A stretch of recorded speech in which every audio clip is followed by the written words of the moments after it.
Hello বন্ধুরা, আমি সকাল সকাল রান্না করে চলে এসেছি। Good morning.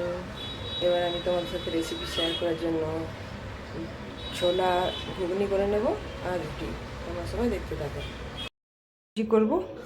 চানা সিদ্ধ করে নিয়েছি, একটা আলু দিয়েছি, তার মধ্যে রসুন দেবো, জিরা, কাঁচা লঙ্কা, পেঁয়াজ আর টমেটোর।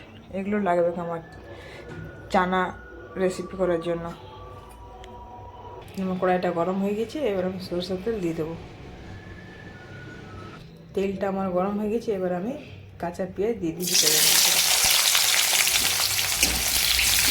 পেঁয়াজটা আমার লাল করে ভাজা হয়ে গেছে, এবার আমি টমেটোগুলো দিয়ে দিলাম।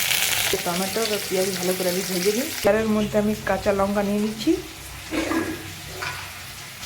রসুন নিয়ে নিচ্ছি, সামান্য পেঁয়াজ, জিরা নিয়ে নিয়েছি, গোটা জিরা। মিষ্টি চারটা এবার বন্ধ করে দেবো। মশলাটা পিছনে না, টমেটোটা তাড়াতাড়ি গলে যাবে বলে আমি নুনটা দিয়ে দিচ্ছি। টমেটো আর পেঁয়াজটা ভালো করে গলে গেছে, এবার আমি হলুদ দিয়ে দেবো।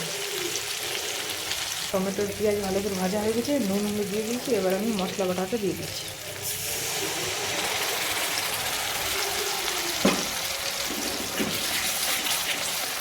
মশলাটাতে দেখো আমার তেল ছেড়ে গেছে ভালো করে, এবার ছোলা সিদ্ধ করে রাখা ওগুলো দিয়ে দিই।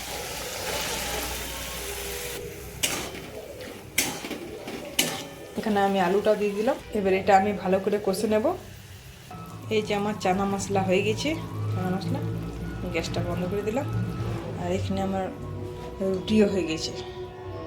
ঠিক আছে, তাহলে আমরা আবার খাওয়া দাওয়া সেরে নিই। বাই। তোমাদের কাছ থেকে কমেন্ট, লাইক, শেয়ার একটু চাই। তোমরা